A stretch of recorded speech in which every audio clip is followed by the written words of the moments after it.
Y vamos a leer en el en segunda de Samuel capítulo 6, del verso 1 en adelante.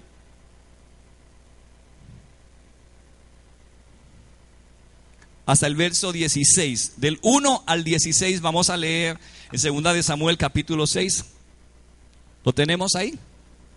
Vamos a leer de la Reina Valera hoy. 1960, 1969. Aleluya. David volvió a reinar sobre los escogidos de Israel. Reina Valera 1960, 1969. David volvió a reinar todos los escogidos, a reunir todos los escogidos de Israel, 30,000. Y se levantó David y partió a Baala de Judá, con todo el pueblo que tenía consigo, para hacer pasar de allí el arca de Dios, sobre el cual era invocado el nombre de Jehová de los ejércitos, que moraba entre los querubines. Pusieron el arca de Dios sobre un carro nuevo y le llevaron de la casa de Abinadab, que estaba en el collado, y Usa, Ahío, hijos de Abinadab, guiaban el carro nuevo. Y cuando lo llevaban de la casa de Abinadab, que estaba en el collado, con el arca de Dios, Ahío iba delante del arca. Y David y toda la casa de Israel danzaban delante de Jehová con toda clase de instrumentos de madera y de haya, con arpas, salterios, panderos, flautas y címbalos. Cuando llegaron a la era de Nacón, Usa extendió su mano al arca de Dios y la sostuvo porque los bueyes tropezaban. Y el furor de Jehová se encendió contra Usa y lo hirió allí. Dios lo hirió allí por aquella temeridad y cayó allí muerto junto al arca de Dios. Y se entristeció David por haber herido Jehová a Usa, y fue llamado a aquel lugar Pérez Usa hasta el día de hoy. Y temiendo David a Jehová aquel día, dijo: ¿cómo ha de venir a mí el arca de Jehová? Diga conmigo: ¿cómo ha de venir el arca de Jehová? De modo que David no quiso traer para sí el arca de Jehová a la ciudad de David, y la hizo llevar David a la casa de Obed-Edom Geteo. Y estuvo el arca de Jehová en la casa de Obed-Edom Geteo 3 meses, y bendijo Jehová a Obed-Edom y a toda su casa y a toda su familia. Y fue dado aviso al rey David diciendo: Jehová ha bendecido a la casa de Obed-Edom y todo lo que tiene a causa del arca de Dios. Entonces David fue y llevó con alegría el arca de Dios de casa de Obed-Edom a la ciudad de David. Y cuando los que llevaban el arca de Dios habían andado 6 pasos, el sacrificaban un buey y un carnero engordado. Y David danzaba con toda su fuerza delante de Jehová, y estaba David vestido con un efod de lino. Así David y toda la casa de Israel conducían el arca de Jehová con júbilo y sonido de trompeta. Cuando el arca de Jehová llegó a la ciudad de David, aconteció que Mical, hija de Saúl, miró desde una ventana y vio al rey David que saltaba y danzaba delante de Jehová, y lo menospreció en su corazón. Metieron pues el arca de Jehová y la pusieron en el lugar en medio de una tienda que David le había levantado. Diga, le pusieron en una tienda que David había levantado.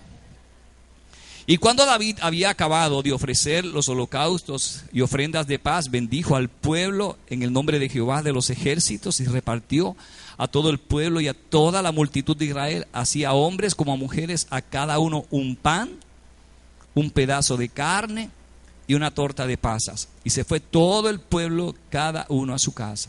Y volvió luego David para bendecir a su casa, y saliendo Mical a recibir a David, dijo: cuán horrendo ha quedado hoy el rey de Israel, descubriéndose hoy delante de las criadas de sus siervos, como se descubre sin decoro un cualquiera. Entonces David respondió a Mical: fue delante de Jehová, quien me eligió en presencia de tu padre y a toda tu casa para constituirme por príncipe sobre el pueblo de Jehová, sobre Israel. Por tanto, danzaré delante de Jehová, y aún me haré más vil que esta vez, y seré más bajo a tus ojos, pero seré honrado delante de las criadas de quienes has hablado. Y Mical, hija de Saúl, nunca tuvo hijos hasta el día de su muerte. Entonces hoy vamos a hablar acerca de cómo traer la presencia de Dios. David hizo una pregunta, una gran pregunta en este mensaje. Santo Señor. Y la pregunta que David hizo está ahí mismo en 2 de Samuel capítulo 6 verso 9. Y temiendo David a Jehová aquel día dijo: ¿cómo ha de venir a mí el arca de Jehová? Y el arca de Jehová simbolizaba muchas cosas para los pueblos. Y para entonces el arca del Señor, que era el lugar donde representaba la presencia de Dios, allí estaba el maná, estaban las tablas, estaba la vara de Aarón. Y donde estuviera el arca de Dios, aquello representaba bendición. Donde quiera que estuviera el arca de Dios, no importa donde estuviera ese pueblo y ese lugar, esa ciudad, ese rey iba a ser bendecido, porque la presencia, el arca representaba la presencia de Dios. Y todo el mundo quería el arca. Todo el mundo quería que la presencia de Dios, que representaba el arca, estuviera en su pueblo, estuviera en su ciudad. ¿Quién no hubiese querido, o quién no querría ser bendecido? ¿Quién no querer tener cerca de usted algo como la presencia de Dios que lo bendiga? Cada pueblo se peleaban por el arca. Habían grandes luchas y grandes guerras por el arca. Pero un día David, diga conmigo David, que fue ungido como rey, Dios lo separó. Dios habló de este muchachito llamado David. Y un día, cuando nadie pensaba en David y David estaba en el anonimato, a Dios se le ocurrió levantar un gigante llamado Goliat, que viniera a desafiar a su pueblo. Aparentemente el pueblo y los soldados de Saúl estaban aterrorizados cada vez que salía este paladín gigantesco que se llamaba Goliat, y aterrorizaba y vociferaba contra el pueblo de Dios. Siempre los gigantes y el diablo va a hacer algo para que a ti te dé miedo.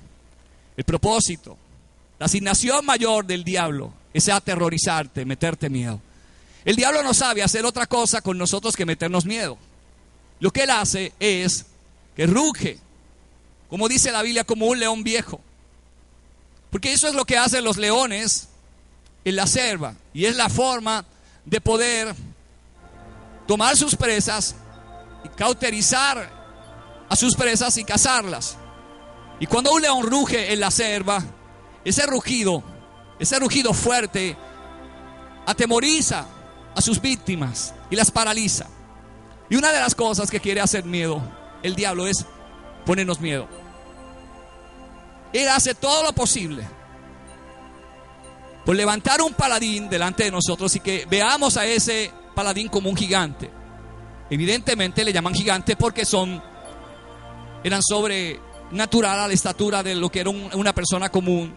Estamos hablando de Saúl, que era un guerrero, que era un soldado con un impresionante cuerpo, y se cree y se puede decir que todos los soldados de David eran personas que representaban lo que era un soldado. Eran personas altas, corpulentas, de mucha fuerza.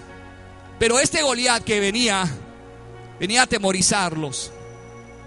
Y una de las cosas que quiere el diablo es atemorizarnos. Diga conmigo, nosotros no nos vamos a dejar atemorizar. Si el diablo quiere meter miedo, se va a tener que ir a otro lugar. Pero a nosotros no nos va a meter el miedo el diablo. Nosotros conocemos de sus altimañas, conocemos de la forma en que él operó en el huerto y cómo hizo y engañó a Eva y a Adán, y cómo vinieron las consecuencias que hoy todavía nosotros estamos pagando. Y él quiere aterrorizarnos y quiere paralizarnos para que no vayamos un paso hacia adelante, vayamos en el cumplimiento de lo que Dios nos ha dicho. Y Dios nos ha dicho cosas grandes. Dios nos ha dicho que nos va a dar riquezas. Dios nos ha dicho que nos va a dar un pueblo grande. Y yo estoy creyendo en la palabra que Dios nos dio. Si usted cree o no cree, es su problema. Pero yo creo lo que Dios nos ha dicho. Y yo decidí vivir en la palabra y vivir por la palabra. Ser diferente te va a traer grandes consecuencias. Una de las consecuencias graves que trae a la gente que quiere ser diferente es el menospreciado. Cuando tratas y decides ser diferente a todo el mundo, la gente te va a menospreciar, porque no vas a hacer lo que ellos hacen, no vas a hablar como ellos hablan, no vas a caminar a los lugares donde ellos caminan, no te vas a meter en los lugares donde ellos se meten, no vas a compartir con gente que sabes que no te bendice. Y te van a criticar, te van a menospreciar, porque eres diferente. El Señor dijo que nosotros éramos un pueblo diferente. Si el Señor hubiese querido que fuéramos igual que todo el mundo, no hubiese dicho en su palabra que fuéramos un pueblo diferente. pero Él siempre ha querido que seamos un pueblo diferente. Y tiene que marcarse una gran diferencia entre lo que es un pueblo de Dios y lo que no es un pueblo de Dios. Nosotros no vamos a estar metidos en lugares donde está metido todo el mundo. Somos un pueblo diferente. No vamos a hablar como habla todo el mundo porque tenemos un hablar diferente. No nos expresamos como se expresa todo el mundo porque tenemos una forma diferente de vivir. Y ser diferente, salir del montón, te va a traer grandes consecuencias. Cuando Dios ungió a David, este no era un rey común y corriente. Y traería consecuencias graves sobre la vida de David, porque David no era el rey que la gente común y corriente había visto. Ustedes se acuerdan que los pueblos antes eran dirigidos por jueces, no tenían reyes. Y el pueblo de Dios era dirigido porque Dios lo dirigía a través de los jueces. Eran hombres preparados por Dios que tenían una palabra de Dios. Y Dios los utilizaba para hablarle al pueblo, y estos hombres dirigían al pueblo de Dios. Pero un día ellos vieron a otros pueblos que tenían reyes y se cansaron y le dijeron a Dios que ellos querían reyes. Decidieron ser como otros pueblos. Y ahí está el peligro de una nación, el peligro de una iglesia, el peligro de un ministerio. Nosotros no estamos aquí para imitar a ningún ministerio. No estamos aquí para imitar a ningún pastor, a ninguna persona. Dios nos ha dado lo nuestro. Y estamos seguros de lo que Dios nos ha dado a nosotros. Cuando uno imita a alguien es porque uno no tiene identidad. Cuando uno trata de sobresalir haciendo lo que otros hacen, es porque uno no tiene claro cuál es su identidad. Y yo sí tengo claro cuál es mi identidad. Sé para qué Dios me llamó, sé para dónde voy, sé lo que Dios me ha dicho, sé lo que Dios me ha prometido. Y yo sé que tengo una identidad que Dios me dio. Entonces la razón de venir aquí a predicar esta palabra no es tratar de imitar a alguien, porque lo que se imita nunca será igual. Decisión. Dios quería que su pueblo fuera diferente, y por eso Dios lo dirigía a través de los jueces. Otros pueblos eran dirigidos por hombres, y ellos dijeron al Señor: nosotros queremos ser igual que otros pueblos. Y ahí fue donde les conté la historia de Samuel, que empezó a llorar delante de Dios. Y Samuel le dio tristeza y le dio dolor, como un hombre de Dios. Sabía que algo estaba mal, y le dio tristeza y le dio dolor lo que estaba pasando. Y un día lloró tanto, y el Señor le dijo: no, deja de llorar, Samuel. Deja de llorar, no llores porque no fue a ti que ellos te despreciaron, sino a mí. Desde ese día en adelante, ellos decidieron tomar un rey, y Dios, por su insistencia, les dio un rey. Y yo quiero que veamos dos cosas claras en esta mañana. A veces nuestra insistencia en orar por algo, no necesariamente Dios nos lo da porque sea lo que Dios quiere para nosotros. A veces oramos porque es un capricho, y seguimos encaprichados en eso, y Dios termina dándonos. Y luego, cuando vemos que no nos resultó, entonces le echamos la culpa a Dios de que no nos dio un buen resultado. Pero andábamos todo el tiempo y Dios nos estaba diciendo: no, eso no es lo correcto, eso que estás pidiendo no es mi voluntad para ti, no es lo que necesitas. Pero nosotros decíamos: no, Señor, yo quiero esto. Jóvenes que un día decidieron casarse sin orar a Dios, se casaron con personas que no amaban a Dios, y hoy están en su desgracia y en su dolor. Regresaron a sus casas sin escuela, sin trabajo, con sus barrigas llenas, frustradas. Sus sueños estaban frustrados, y desde ese momento en adelante sus vidas fueron un caos, una desgracia para ellos, porque ellos no obedecieron a Dios.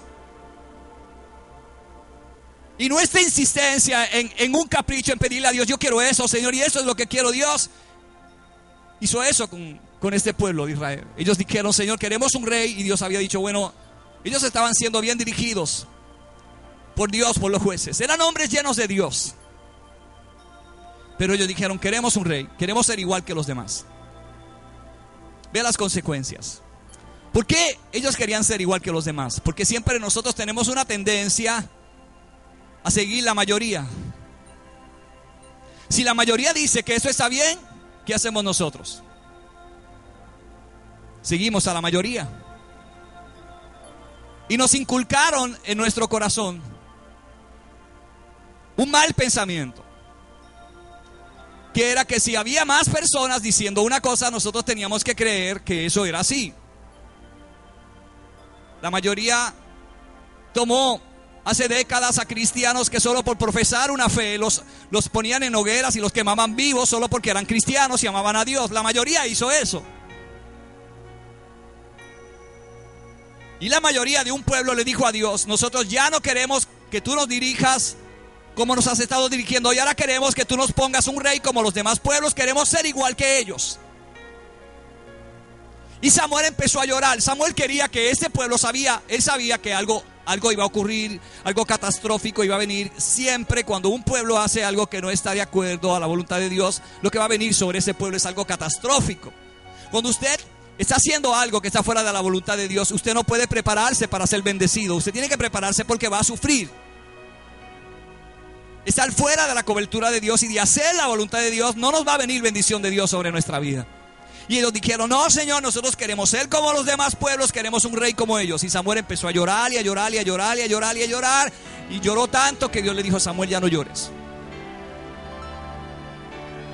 No fue a ti que ellos te despreciaron, fue a mí. Vea que cada cosa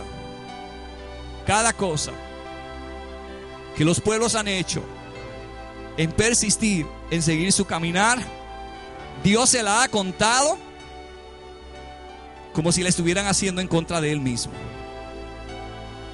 Entonces, a su insistencia, Dios les puso un rey llamado Saúl. Y cuando este rey llamado Saúl vino sobre este pueblo, un muchachito llamado David estaba cuidando las ovejas de su papá. Y allá cuidando las ovejas de su papá tocaba una arpa, un instrumento muy maravilloso. Y un día este rey, lo primero que trajo sobre el palacio fue una vida catastrófica.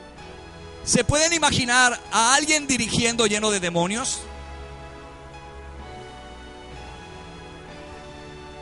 La Biblia dice que David iba allí a tocar el arpa para echarle fuera los espíritus de Saúl. Entonces había un rey dirigiendo a un pueblo que no estaba capacitado de ninguna forma, que su vida era un caos, que su experiencia con Dios era cero y que estaba totalmente ligado al infierno. Y David tenía que ir allá a tocar el arpa para que los demonios dejaran libre a Saúl y Saúl pudiera tener algunos momentos de reposo y de paz. Pero los demonios volvían a venir, y cada vez que los demonios venían, volvían a mandar a buscar a David, y David tenía que ir al palacio y tocar el arpa y volver a echar fuera a los demonios. Y era como un círculo vicioso que tenía este rey. Un día Saúl hizo algo que no tenía que hacer, y la Biblia dice que solo los sacerdotes estaban autorizados por Dios para hacer sacrificios.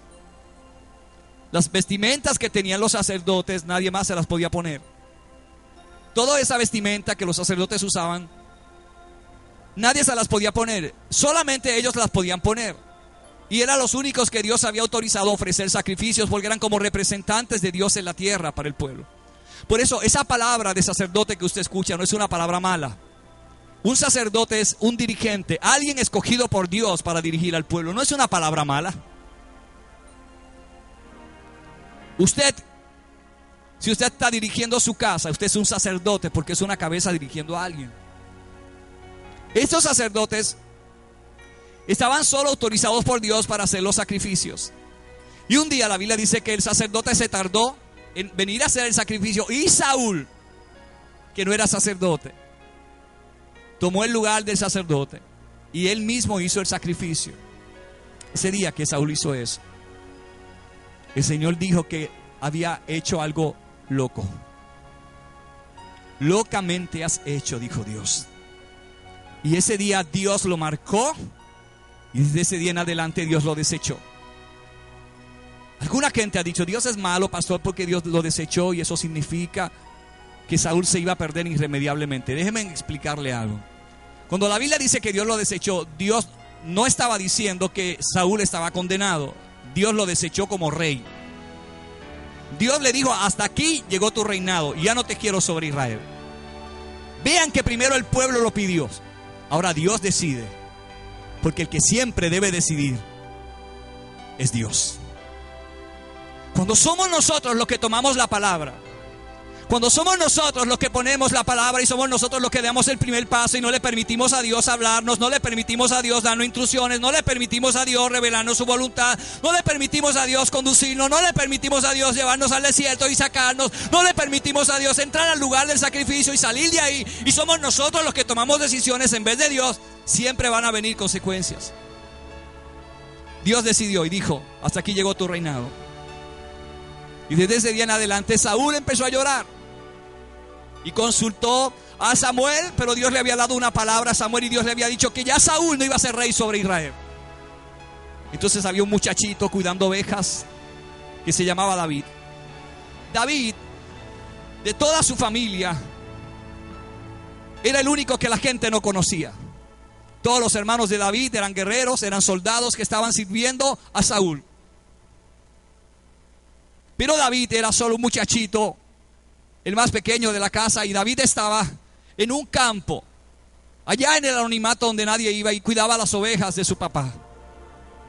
Mientras David cuidaba las ovejas de su papá, Dios lo estaba entrenando. Te podrás imaginar que a veces, sin que darte cuenta, sin que sepas lo que Dios está haciendo con nuestra vida, Dios nos está preparando para algo sin darnos cuenta. Y en nuestra trayectoria y en nuestra vida diariamente no nos damos cuenta que Dios está haciendo algo en nuestra vida. El único que Dios está haciendo en nuestra vida es forjándonos.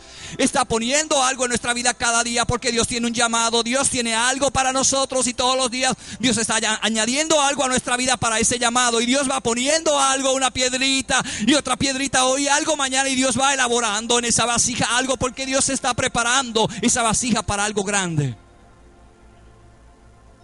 Dios está preparándonos para algo grande. David no lo sabía. Él no sabía que Dios lo estaba preparando para algo grande. Muchos de ustedes no saben ni siquiera para qué Dios los está preparando. Pero si supiéramos, si nos imagináramos que Dios nos está preparando para algo grande. Si supiera que Dios te separó y te marcó para algo grande. Si supieras que sin saberlo, sin tú saberlo, sin imaginártelo, a pesar de toda la vida que has tenido que llevar, a pesar de todo lo que has sufrido, a pesar de toda tu soledad, a pesar de todos tus fracasos, a pesar de todos tus sinsabores en la vida, a pesar de todas las caídas que has tenido, Dios hoy te está diciendo: tengo algo para ti. A pesar de que la gente pueda decir y pensar que tú no tienes nada que ofrecer, Dios está diciendo: tengo algo para ti. A pesar de que no tienes la preparación, Dios está diciendo: tengo algo para ti. La preparación es importante, eso Dios lo hace después. David estaba allí, en el campo. ¿Sabes qué hacía Dios? Preparando un guerrero. Cuidar ovejas no era un trabajo fácil. En primer lugar, los pastores de ovejas tenían que exponerse a frías temperaturas en la noche y a calurosas temperaturas en el día. Los pastores tendrían que tener una pasión y un sentido de dirección para guiar los rebaños. En la antigüedad estos rebaños se guiaban por cientos y podían haber en una región cientos de miles de pastores con rebaños a la misma vez. Pero cada rebaño tendría que reconocer el pitido de su pastor.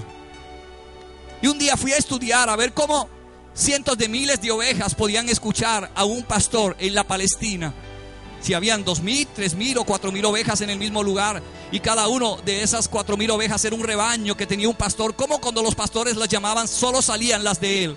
Entonces estudié que cuando los pastores silbaban, cada oveja tenía afinado su oído y solo escuchaban el silbido y reconocían el silbido de su pastor. Por lo tanto, cuando un pastor entre 2,000 o 3,000 ovejas pitaban, solo salían las ovejas de él, las otras no salían, porque no reconocían su silbido.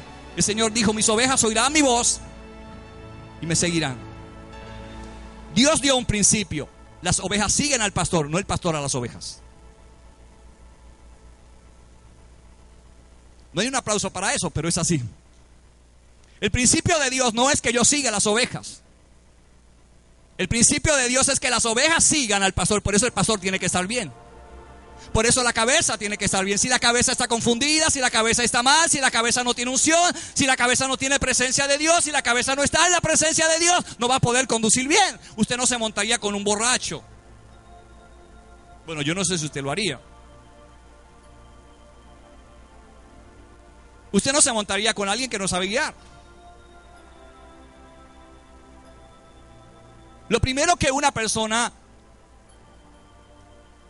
hace cuando va a aprender a guiar, yo no sé cuál ha sido su experiencia, pero en la mía lo primero que me dieron fue el guía. No me dieron los cambios y el pedal de la gasolina y los frenos.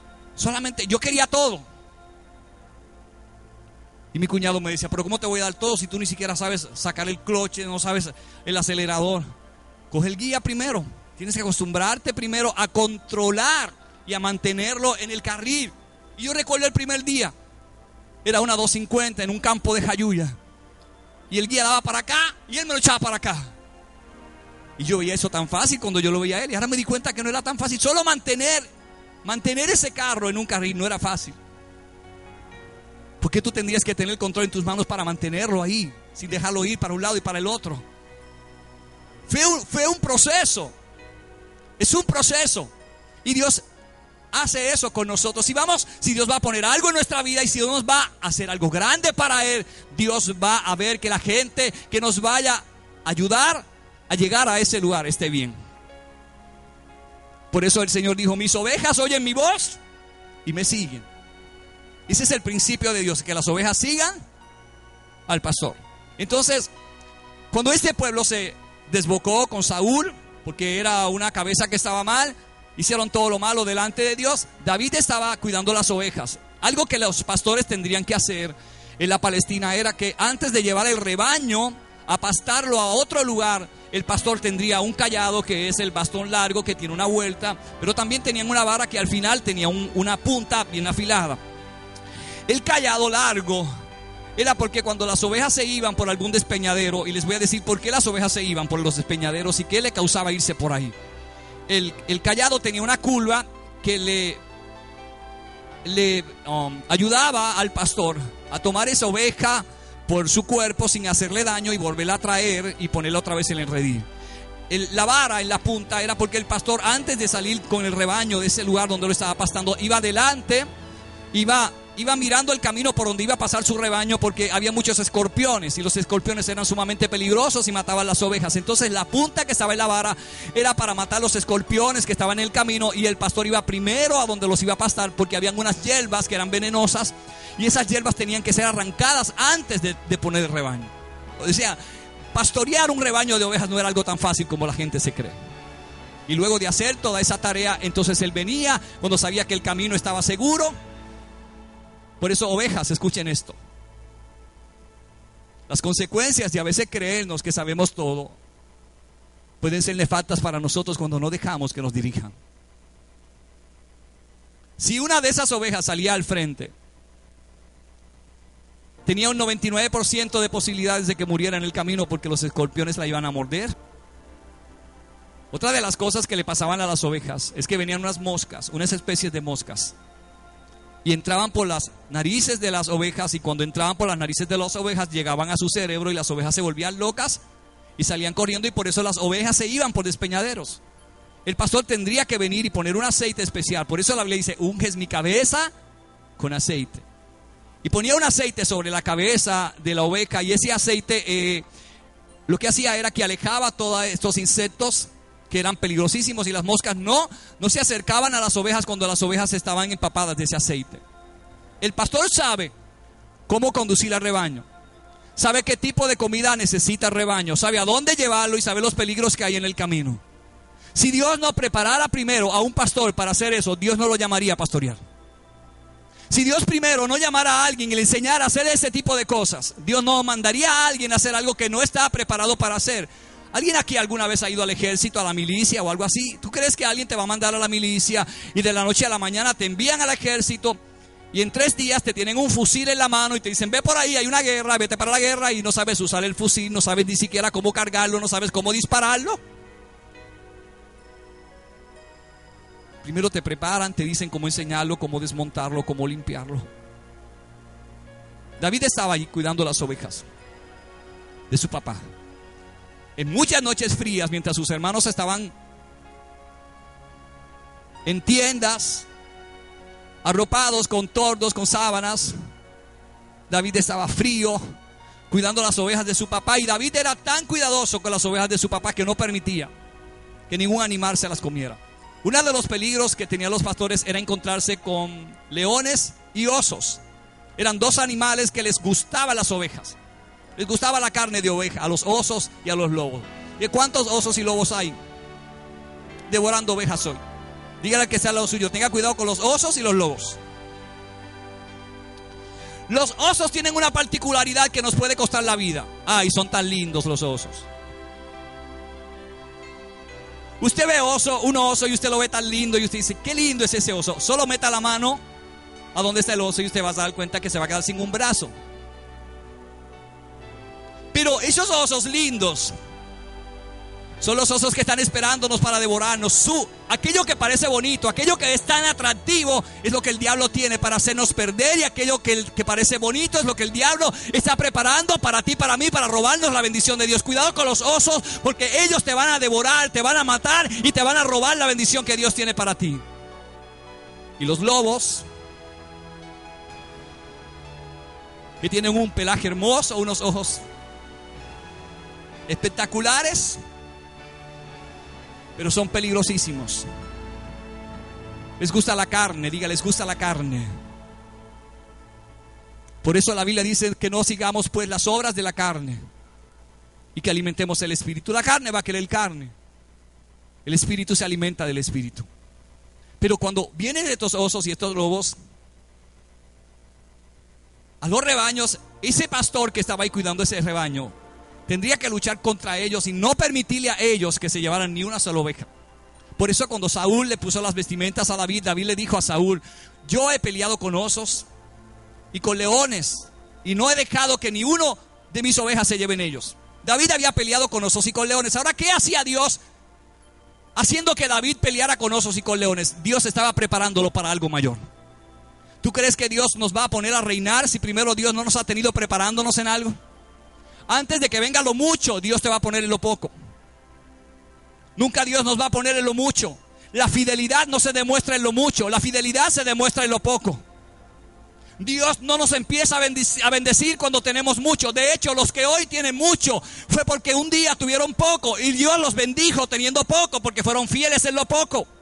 El principio de Dios es, sobre poco has sido fiel, sobre mucho te pondré. Dios nunca va a darte mucho si primero no has demostrado ser fiel a Dios en lo poco. Y mire que eso nos cuesta tanto serle fieles a Dios en lo poco. Si Dios en lo poco hemos sido infieles, dígame cómo esperamos que Dios nos bendiga, nos prospere. Todos los principios de Dios parecen contradictorios a todo el sistema en el que nosotros vivimos en este globo terráqueo. Dios primero te dice, sé poco, sé fiel en lo poco. Entonces, ¿qué es lo difícil de demostrar fidelidad en lo poco? Que mientras otros tienen mucho, tú tienes que hacer, como decía mi mamá en Jayuya, de tripas corazones, y con lo poco hacer más. Tienes que estirar lo poco y con eso poco hacer mucho más que lo que hacías, que a veces lo que hace la gente. El tener mucho no significa que vamos a hacer más. A Dios nunca le ha preocupado lo mucho. Dios siempre ha hecho grandes cosas con lo poco. Cuando Dios le dijo a Gedeón, vas a ir y vas a pelear esta batalla y te voy a dar la victoria. Dios le dijo a Gedeón, es mucha gente la que tienes. Y de cientos de hombres Dios le dijo, solamente necesito 300 hombres. Y Dios le redujo a 300 el grupo de Gedeón. Yo no tengo miedo de tener pocos, si los pocos son de calidad. Si los pocos están dispuestos a orar, si los pocos están dispuestos a derramar su corazón delante de Dios, si esos pocos están dispuestos a escuchar la voz del Espíritu y a seguirlo, y hacerlo y a obedecer lo que Dios dice para nosotros. Dios tiene algo grande para hacer con los pocos, y Dios siempre lo ha hecho con pocos. De hecho, había un gran ejército ahí frente a Goliat. Y un día mientras ese paladín gigante llamado Goliat estaba desafiando a todos los soldados de Saúl y al mismo rey, se apareció David. Y ese día David, lleno de coraje, le preguntó a sus hermanos, ¿quién es este filisteo incircunciso que le habla así al pueblo de Dios? Cuando tú ves que los gigantes y el diablo manipulan a gente que dice ser cristiana. Cuando tú ves que grandes cosas están tomando la vida de las personas que dicen que tienen a Dios y son manejados y manipulados y guiados por otras cosas que nada tienen que ver con Dios, te das cuenta que hay un gigante, hay un Goliat tomando la vida de esas personas. Dios sabe quiénes somos nosotros. Dios sabe lo que hablamos, Dios sabe lo que hacemos, Dios sabe a dónde estamos metidos, Dios sabe todo acerca de nosotros. No hay nada que nosotros podamos ocultar de Dios. La Biblia dice que no hay nada oculto que no haya de salir a la luz. Cuando yo un día vi ese principio, me di cuenta que no había una sola mentira que yo pudiera decir que un día Dios nos revelara. Y que sería peor el día que Dios revelara todas mis mentiras. Y por eso un día decidí decir toda la verdad. Tú puedes ocultarte toda la vida y puedes creer que Dios no está viendo ni oyendo lo que tú estás diciendo. Pero un día Dios lo va a revelar. Un día cuando menos lo espere, Dios lo va a decir. Ese día cuando tú menos lo espere, Dios lo va a decir. Y Dios te va a tirar al medio. Y Dios va a decir a dónde andas. Y Dios va a decir qué estás diciendo. Y Dios va a decir qué es lo que tú estás planeando. Dios sabe todo. Nuestro acostar y nuestro levantar está delante de Dios. Yo podría venir aquí como un hipócrita a predicarles cosas bonitas y vivir otra vida en mi casa. Yo podría aquí venir a vivir una vida mientras en mi casa soy el mal esposo que le grito a mi esposa y la maltrato, y como nadie me ve, nadie me escucha, venir todos los días a la iglesia y en cada servicio a predicar bonito. Pero uno sabe cuando conoce a Dios que eso no funciona. Cuando mis hijas se sientan en esas sillas, no están viendo al pastor, están oyendo a su papá. Y ellas saben quién es papá en su casa. Un papá normal que cuando tiene que regañarlas, las regaña, las corrige, las disciplina. Pero no un papá que las va a maltratar. No un papá que lo escuchan hablando palabras soeces y maltratantes detrás de la puerta de su cuarto, en su dormitorio, a su mamá, mientras ellas lloran afuera. Y después me van a venir a ver en la iglesia a predicar mensajes acerca de la paz y de la unidad familiar, cuando lo único que soy es un hipócrita. Dios sabe quiénes somos nosotros y no nos podemos esconder de su presencia. David dijo: ¿a dónde me iré? ¿Y a dónde me esconderé de tu presencia? No hay nada que tú y yo podamos hacer que Dios no lo vea. Tú puedes esconderte de los hombres, pero al final del camino los hombres no son los que nos van a dar la vida eterna. El Señor dijo: no temas al que pueda matar tu cuerpo, sino aquel que puede echar tu alma al infierno. A mí no me importa lo que la gente pueda decir de mí. Yo voy a tener críticos toda la vida. Y yo amo a los críticos, porque cuando alguien me está criticando, me empuja a orar más. Cuando a un árbol le tiran piedras, es porque da fruto. A los árboles que no dan fruto nadie le tira piedra. Si tú tienes un deseo de comerte una china y pasas por un árbol que está lleno de china y tú encuentras un pedazo de palo, pedazo de piedra, ¿qué tú harías para tumbar una china si no pudieras subirte al árbol? ¿Qué harías? Ustedes son tan santos que ustedes empezarían a orar: Señor, túmbame una china, por favor. Señor, manda un ángel que me tumbe una china. Le tirarías con piedras para tumbar las chinas, con palo. Pero si ese mismo palo de china se estuviera vacío, lo único que tuviera fueran hojas, ¿tú le tirarías piedras para tumbarle qué? Nada. Entonces no te preocupes cuando te están criticando. Solo critican a los árboles que dan fruto. A los árboles que no dan fruto nadie le tira piedra. Y alguna gente está tirando piedra cuando su techo es de cristal. No te preocupes por las piedras. A una mujer la llevaron delante de Jesús porque habían sido tomadas en el acto mismo de adulterio. Y los hipócritas que la llevaron, religiosos de aquel tiempo, se la tiraron. Venían arrastrándola por toda la calle y la tiraron a los pies de Jesús y le dijeron: Señor, esta mujer ha sido tomada en el acto mismo de adulterio. ¿Qué dices tú? Y el Señor los miró, y la Biblia dice que el Señor se inclinó y escribió en tierra. Él no tenía prisa. Se tomó todo el tiempo del mundo, y mientras ellos tenían las piedras en las manos listos para arrojárselas a la mujer, el Señor tomó unos minutos y se fue y se sentó en el piso y empezó a inclinarse y empezó a escribir en tierra. Yo no sé lo que escribió. Yo siempre me he imaginado que a lo mejor escribió muchas veces: hipócrita, hipócrita, hipócrita, hipócrita, hipócritas. Terminando esa lista, posiblemente empezó a escribir los nombres de todos los que tenían las piedras y sus pecados. Porque la ley decía que cuando se tomaban en adulterio a un hombre y a una mujer, a los dos había que apedrearlos. Yo quiero hacerle una pregunta. Para adulterar, ¿cuántos se necesitan? 2. ¿Dónde estaba el hombre? La ley decía que había que matar a los dos a piedras. Pero posiblemente el hombre que ellos cogieron en adulterio era uno de los que llevaba arrastrando a la mujer, porque era un religioso. Y hoy la gente se oculta detrás de la Biblia, detrás de un púlpito, detrás de la famosa revelación para ocultar su pecado, y su vida no se iba delante de Dios. No saben que Dios los está viendo. Y cuando ellos trajeron a esa mujer ahí y la tiraron a los pies de Jesús, unos minutos después el Señor les dijo: bueno, ¿qué dice la ley? El que esté libre de pecado, arroje la primera piedra. El Señor les dijo: ¿ustedes saben la ley? Pero ellos querían ver lo que el Señor hace. Y les dijeron: ¿ustedes saben lo que tienen que hacer? Mátenla. Pero mire lo que pasó. Dice que acusados. ¿Por qué? Por su conciencia. Acusados por su conciencia, cada uno arrojó su piedra y se fue. Y el Señor tomó a esa mujer con misericordia y la miró y le dijo: ¿dónde están los que te condenan? Todos se habían ido. Siempre se va a aparecer gente con piedras en las manos para condenarte, para señalarte. Siempre habrá alguien que juzgue tu pasado y te diga: es que tú no puedes ser cristiano, tú eres un hipócrita porque ahora estás yendo a la iglesia. Si te acordara de lo que eras, siempre nos van a recordar lo que éramos.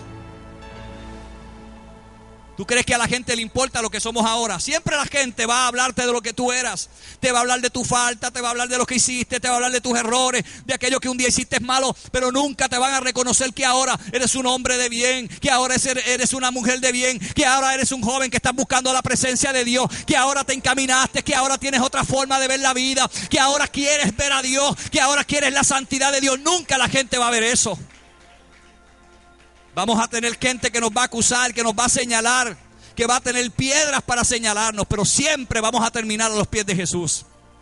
Y cuando esos que quieran señalarnos y acusarnos y hayan hecho planes para acabarnos, van a tener que enfrentarse con Dios primero antes de tocarnos a nosotros. La Biblia dijo: no toquéis a mis ungidos, dice el Señor.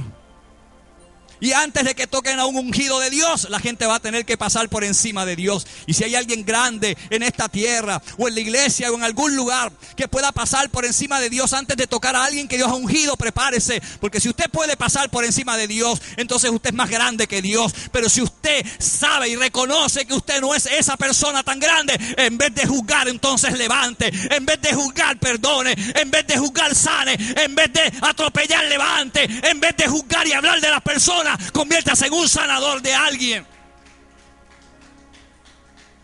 Deje de juzgar a la gente, que Dios está haciendo algo grande con ella. No perdamos el tiempo en eso. No pierda el tiempo en la gente que hoy lo señala. David era solo un chico, un muchachito, que cuidando las ovejas Dios lo entrenó. Y cuando Dios vio que David podía vencer los osos y los leones, Dios dijo: tú estás listo. ¿Cuál es la pregunta? ¿Cuántos osos y cuántos leones tenemos en nuestra vida que todavía nos derrotan? Te derrota la mentira, todavía mientes, eso es un león. Y si tú no puedes vencer la mentira y en vez de decir mentira aprendes a decir verdad, tú no estás listo todavía. Si tú todavía piensas con una mente carnal y cuando ves a un hombre o ves a una mujer lo desnudas y la desnudas, tú tienes un oso que no has podido vencer, no estás listo para ir a ese llamado de Dios. Si todavía nosotros tenemos una lengua con la que murmuramos y matamos la gente y la atropellamos, tenemos un lobo al que no hemos podido vencer, no estamos listos todavía para el llamado. Si todavía nuestra carne es tan débil que no nos permite ir a la presencia de Dios y humillarnos, y hay orgullo en nuestra vida, no estamos listos. Es un león en nuestra vida que hoy nos está llevando al fracaso. Si nos sentimos prepotentes y sentimos que no necesitamos que nadie nos diga nada, que nadie nos dé un consejo, que nadie nos dé una palabra, estás viviendo en otro mundo en el que Dios no quiere que vivas.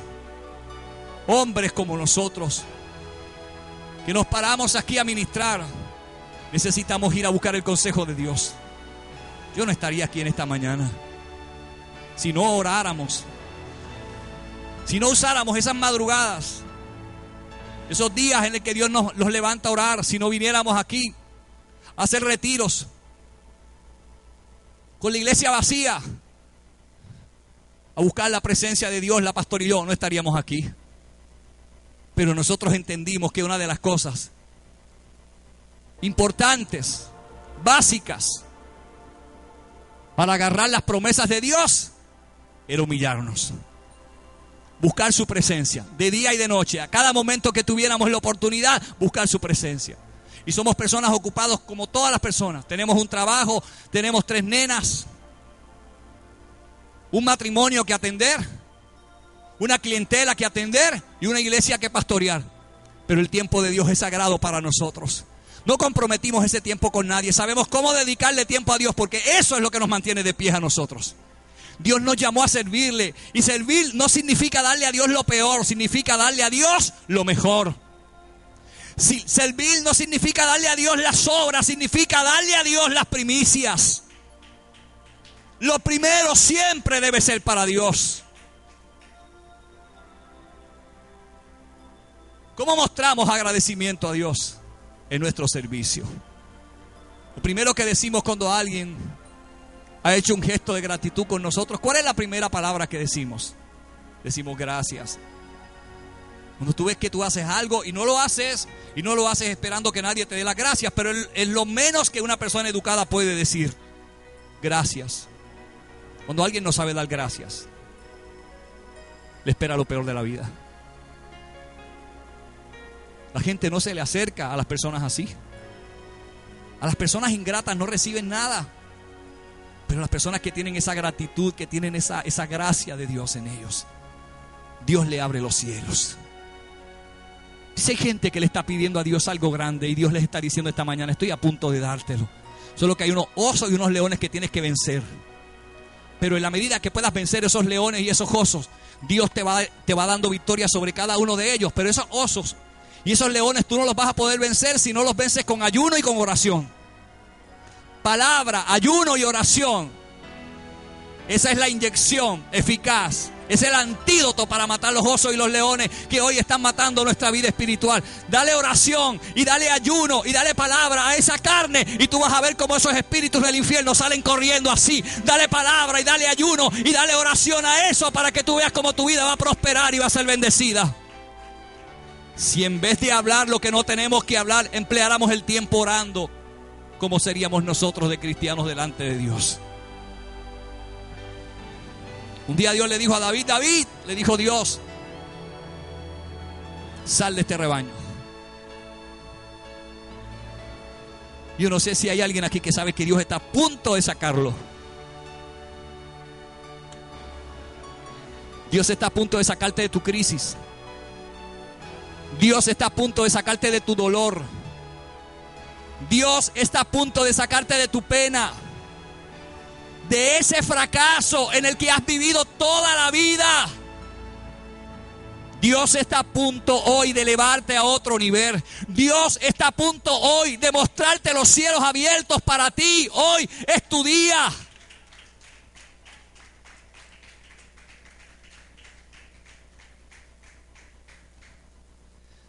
Lo mejor de todo esto fue que un día cuando se apareció este paladín llamado Goliat, le apareció David, un muchachito chiquito, y le preguntó a sus hermanos, ¿quién es este paladín? Este filisteo incircunciso. Y David lo insultó. David llegó allí con una autoridad tremenda y insultó a ese gigante.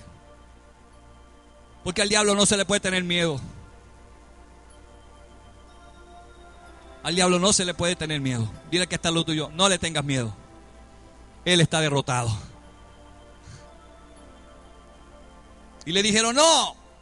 Hicieron el cuento y David dijo, ¿qué están dando al que lo venza? David no era un bobo.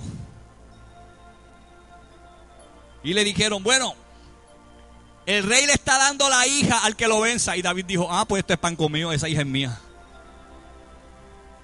David dijo, hoy es mi día. Hoy me saca Dios del campo y hoy Dios va a empezar a prosperarme. ¿Se pueden imaginar de ustedes al pastor de ovejas irreconocido casándose con la hija del rey? Y los hermanos dijeron: David, tú estás soñando con pajaritos preñados. Muchacho, déjate de estar diciendo esas cosas. No pienses así, ese sueño es inalcanzable.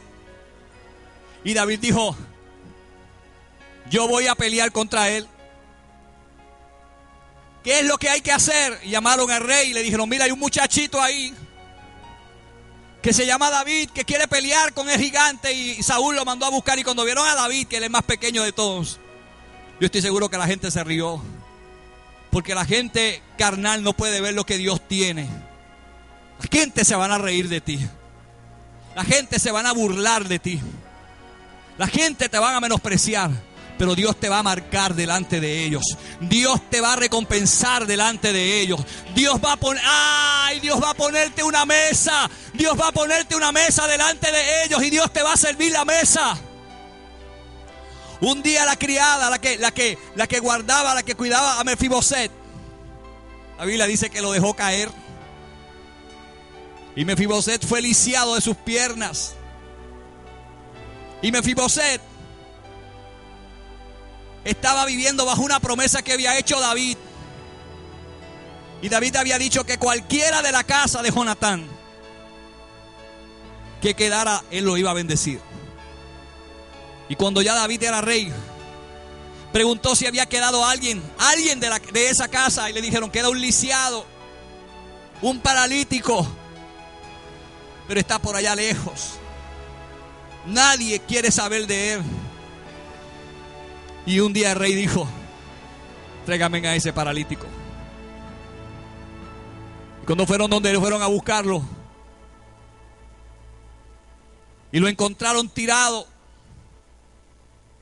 postrado, y le dijeron: mira, el rey te manda a llamar. Te van a sorprender un día. No te preocupes por si no te llama el alcalde o el presidente de la asamblea. No te preocupes por las palas. El que usa palas es paliado. Tú nunca consigas nada a través de palas. Lo que necesites, pídeselo a Dios. Él es soberano. Él es soberano. Dios es soberano. Y un día cuando nadie lo esperaba, le dijeron: Mefiboset, el rey te manda a llamar. Él no lo podía creer. Y lo llevaron a la casa del rey. Y el rey le puso una mesa. Lo sentó en la mesa. Le cambió sus ropas. Le dio a comer de su comida. Lo llevó al palacio y le dijo: desde hoy comerás conmigo en el palacio y en esta mesa. ¿Por qué lo sentó en una mesa y la cubrió? Para que no se vieran los defectos de Mefiboset. Dios te va a sentar en una mesa delante de tus enemigos y Dios va a cubrir tus defectos, porque Dios ese día te va a realzar. Viene tu día, Mefiboset. Hay muchos Mefiboset en esta tierra. Hay muchos Mefiboset en esta iglesia que Dios está a punto de servirle una mesa. Tú no tienes que preocuparte por nada. Ese día David se puso las ropas de Saúl, no le sirvieron. Se enfrentó a Goliat. Para hacerte esta historia larga, corta, lo insultó y lo venció. Y desde ese día en adelante la historia de Israel es otra. Porque ese día Dios le habló a Samuel y le dijo: Samuel, me he provisto de rey. Y Dios le reveló a Samuel quién iba a ser el próximo rey. Nada más y nada menos que el muchachito que había ido al palacio a tocarle el arpa a Saúl. Ahora Dios decía: tú vas a ser rey. Y cuando Dios decidió ungir a David como rey, la primera unción no fue delante de otra gente, sino delante de su familia. ¿Por qué Dios hizo esto con David? Porque muchos de nuestra familia nunca va a creer en lo que Dios está haciendo con nosotros. Mucha de nuestra familia nos va a señalar, mucha de nuestra familia nos va a criticar. Yo he tenido familiares que me dicen, oye, ¿y cuánto deja eso de ser pastor? Pues sí, deja que te corten la luz, deja que te corten el agua, que te atrases en las cuentas, que tengas que sacrificarlo todo. Deja que tengas que pensar en ti para pensar en la obra de Dios. Deja que tengas que renunciar a tus sueños para hacer realidad los sueños de otras personas.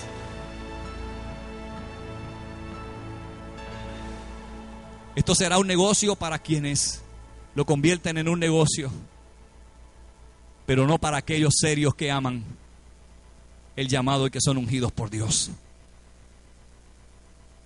Y Dios le dijo a Samuel, Samuel, no llores, ya tengo un rey. David será mi rey. He aquí he encontrado uno conforme a mi corazón.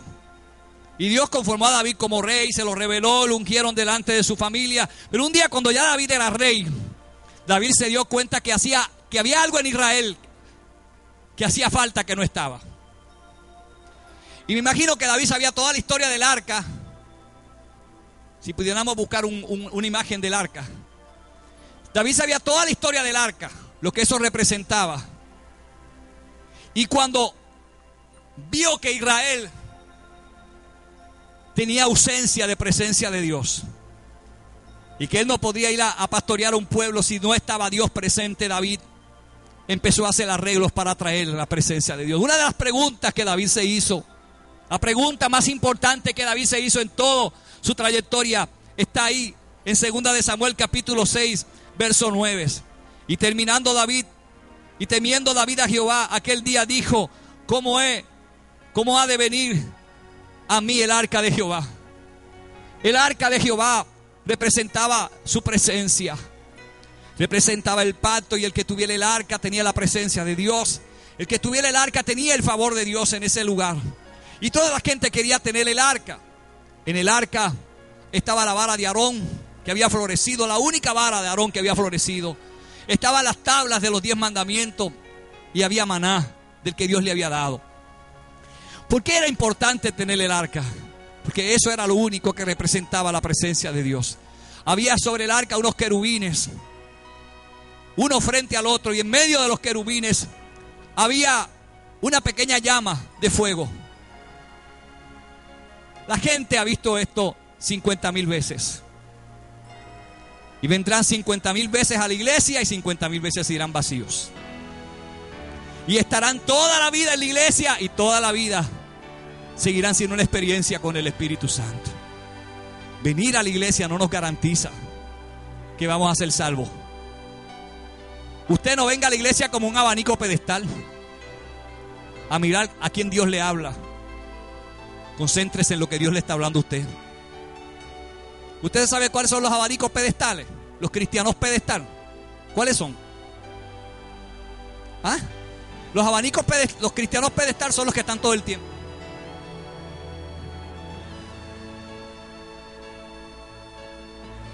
Los cristianos pala son los que vienen a la iglesia. Y cuando uno está predicando algo, dicen, eso es para aquel, eso es para fulano. Se lo echan para allá. Parten todo el bizcocho, pero no se quedan con nada. Tome su parte.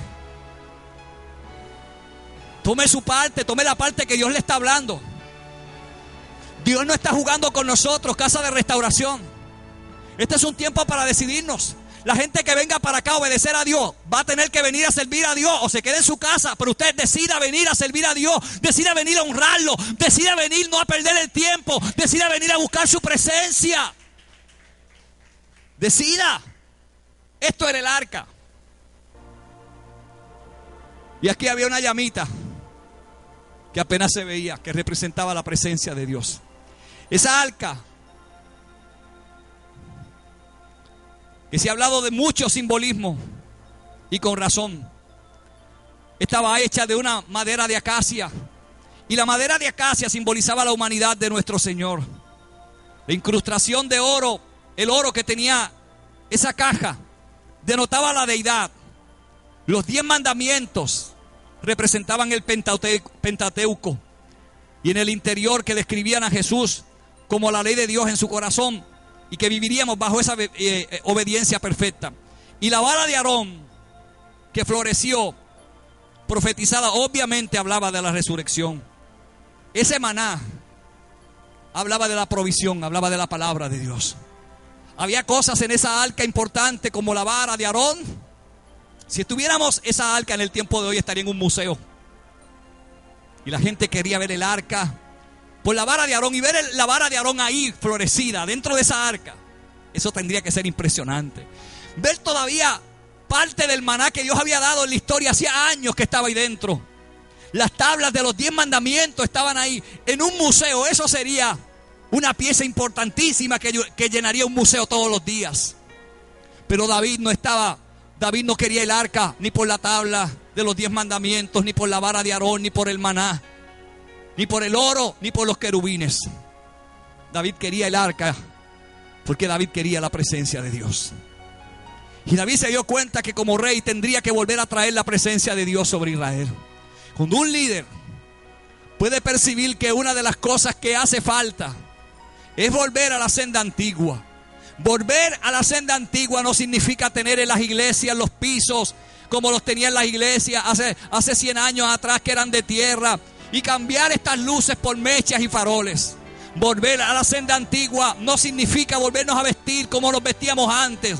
Dios no está hablando de eso. No es cultural lo que Dios nos está diciendo. Dios nos está diciendo de volvernos a Él. Nos está diciendo que lo más sagrado, lo más importante que había antes en los pueblos, no era lo que eso representaba como arca, sino la presencia de Dios. Y eso era importante para Dios. Y David dijo: a este pueblo le hace falta algo. Hay que volver a traer la presencia de Dios sobre Israel. Y cuando un pastor ora, cuando los líderes oran y se dan cuenta que lo más importante en la iglesia es la presencia de Dios, van a buscar eso.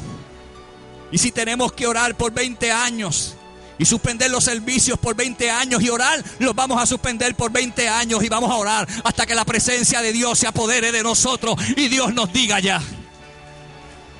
Si tenemos que suspender los domingos y en vez de venir aquí a predicar, Dios quiere que oremos, vamos a suspender los domingos y vamos a orar hasta que Dios nos diga ya. Porque lo más importante aquí no es venir a predicar. Lo más importante es tener la presencia de Dios. La gente está cansada de entrar a lugares como este e irse como entran. La gente entra a la casa de Dios y tú los ves en la casa de Dios sin ningún respeto. No les importa ni siquiera lo que Dios está diciendo. Y mientras vienen hambrientos de la presencia de Dios, que vienen con el hambre, con la sed de hacer un sacrificio, hay quienes ni les interesa lo que Dios está diciendo para sus vidas. Un día esta bendición que Dios nos está dando, un día la vamos a desear como nada en nuestra vida.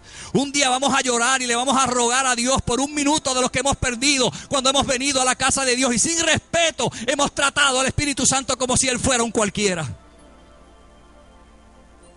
Es cierto que los que hablan aquí son hombres dirigidos por Dios. Y nadie está pidiendo que honremos a los hombres, aunque Dios